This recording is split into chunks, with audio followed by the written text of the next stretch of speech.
Hello বন্ধুরা, mother's kitchen ব্লগে তোমাদেরকে জানাই অনেক স্বাগত। আজ আমি তোমাদের সাথে শেয়ার করব পটলের খোসা বাটা। তো চলো দেখে নেওয়া যাক রেসিপিটা।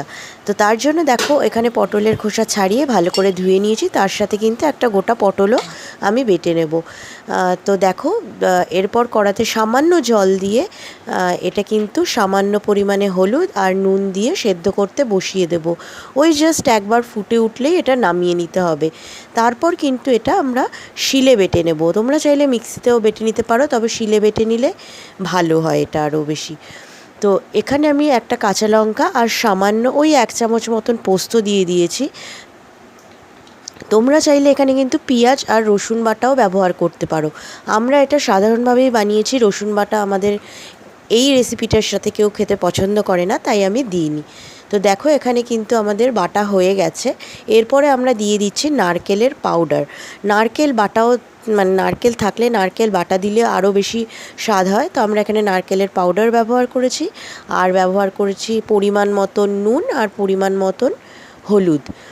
এই রান্নাগুলো কিন্তু এখনকার ব্যস্ততম জীবনে মানে করে খাওয়ার সময়টা অনেকেরই হয় না, তবে মাঝে মধ্যে এরকম হলে কিন্তু বেশ ভালোই লাগে, অনবদ্য লাগে গরম ভাতের সাথে এই খাবার খেতে। তো দেখো, কড়াতে এখানে আমি সর্ষের তেল দিয়ে দিয়েছি, তার মধ্যে 1 চামচ কিন্তু ঘি দিয়ে দিয়েছি, যেহেতু এখানে পেঁয়াজ রসুন কিছু ব্যবহার করিনি, তো তার জন্য।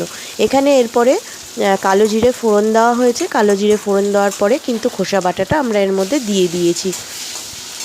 ঘি দেওয়ার একটাই কারণ, এখানে যেহেতু আমরা পটলের একটা গন্ধ থাকে, সেই গন্ধটা কিন্তু চলে যায় ঘিয়ের গন্ধের জন্য।